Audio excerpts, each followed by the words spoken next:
All right, welcome to the second week of the Songwriter's Chord Club. Today I'm going to be talking about one of my favorite C major chords. So we'll start with the regular old C that you probably know, down here in the first position. And before I move on and show you the C chord I've been waiting to show you, let me just show you just the extra note that I add to a regular C chord if I am going to play it down here. And that's playing a G on your low E string, okay, right there, like that. So this does two things. The nice thing is that you don't have to worry about muting your E string, because if you don't mute that E string, if you play all 6 strings, you come up with this, that sound. It's not so great. But if you just stick I usually use my ring finger over there on the 6th string, my pinky on the 2nd string, on the A string, you get a nice, a bassier sound out of it as opposed to the regular C. And here's the one with that low G, regular C, low G. Plus you don't have to worry about that 6th string. It just adds some deepness to it.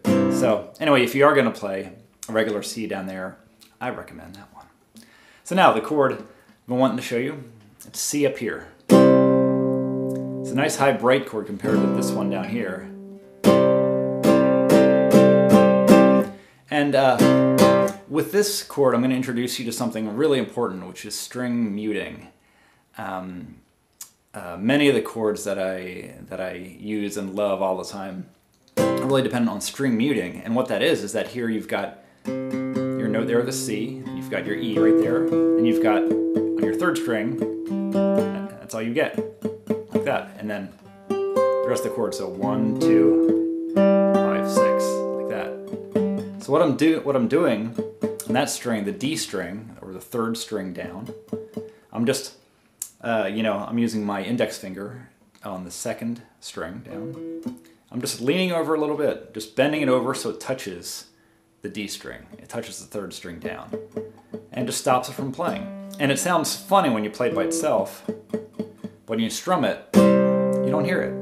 You just don't hear it at all. It might add a little bit of rhythmic attack to it. That's about it.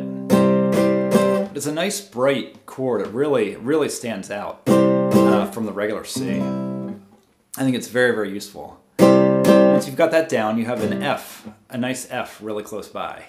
It's actually an F add 9 right there. So similar to down here if you have the C, do a regular F. You can do a very high, nice bright version of it up here. As I mentioned in the last video, you can substitute a major add 9 chord for a major chord anytime you want. So that's kind of a cool thing. If you are going to play that F, you might also want to do a G chord. This is a G chord that I really like a lot. Way up here, I'll just move over a little bit, make sure you can see that. Way up here, the 10th fret, you've got this high G compared to the regular G. Way up here. It's going to look similar. It's similar to a regular C, but it's this G, and it's very useful. But yeah, if you're going to do C, regular C, regular F, regular G, back to C, here's another way you can play it. C, F, G, to C. You get this really high, bright, chiming sound. It's really great, especially if there are 2 of you playing the song.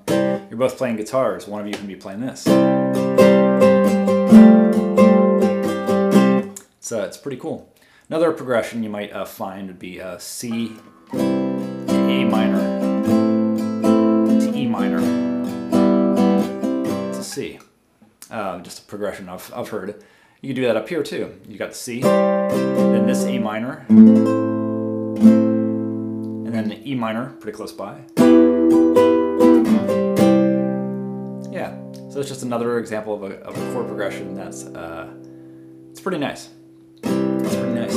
The other chord you can do very easily up here is a C major 7th chord, which is as opposed to the other chords that have 3 notes in them. This has a 4th note. So down here at 1st position, that's a C major 7 and an F major 7. You can do it way up here. You get a really big sound out of it. A really nice 6th string sound. You can even play it if you again mute your D string. Play it like that. You can do the F version of it. In F major 7. Yeah, so if you've got a lot of flexibility up here, you really can sort of just play in that place and get a number of other pretty typical chords happening. Yeah, I like it a lot. It does take some getting used to, that muting, but this is sort of the first step toward a lot of other chord possibilities that are really, really cool. You just get comfortable with muting 1 or even 2 strings at a time inside a chord. All right, I hope this has been useful. As always, let me know if you have any questions or comments below, and thanks so much for being part of this thing. All right.